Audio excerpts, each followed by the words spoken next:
إنا أرسلنا نوحا إلى قومه أن أنذر قومك من قبل أن يأتيهم عذاب أليم. قال يا قوم إني لكم نذير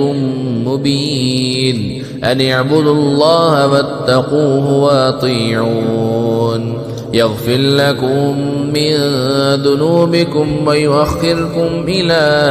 أجل مسمى إن أجل الله إذا جاء لا يؤخر لو كنتم تعلمون. قال رب إني دعوت قومي ليلا ونهارا فلم يزدهم دعائي إلا فرارا وإني كلما دعوتهم لتغفر لهم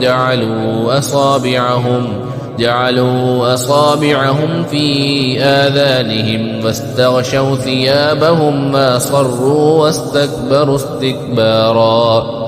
ثم إني دعوتهم جهارا ثم إني أعلنت لهم وأسررت لهم إسرارا فقلت استغفروا ربكم إنه كان غفارا يرسل السماء عليكم مدرارا ويمددكم بأموال وبنين ويجعل لكم جنات ويجعل لكم أنهارا ما لكم لا ترجون لله وقارا وقد خلقكم أطوارا ألم تروا كيف خلق الله 7 سماوات طباقا وجعل القمر فيهن نورا وجعل الشمس سراجا والله أنبتكم من الأرض نباتا ثم يعيدكم فيها ويخرجكم مخراجا والله جعل لكم الأرض بساطا لتسلكوا منها سبلا فجاجا.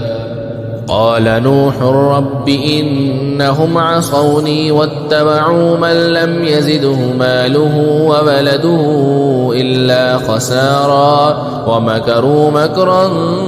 كبارا وقالوا لا تذرن آلهتكم ولا تذرن ودا ولا سواعا ولا يغوث ويعوق ونسرا وقد أضلوا كثيرا ولا تجد الظالمين إلا ضلالا مما خطيئاتهم مغرقوا فأدخلوا نارا فلم يجدوا لهم من دون الله أنصارا. وقال نوح رب لا تذر على الأرض من الكافرين ديارا إنك إن تذرهم يضلوا عبادك ولا يلدوا إلا فاجرا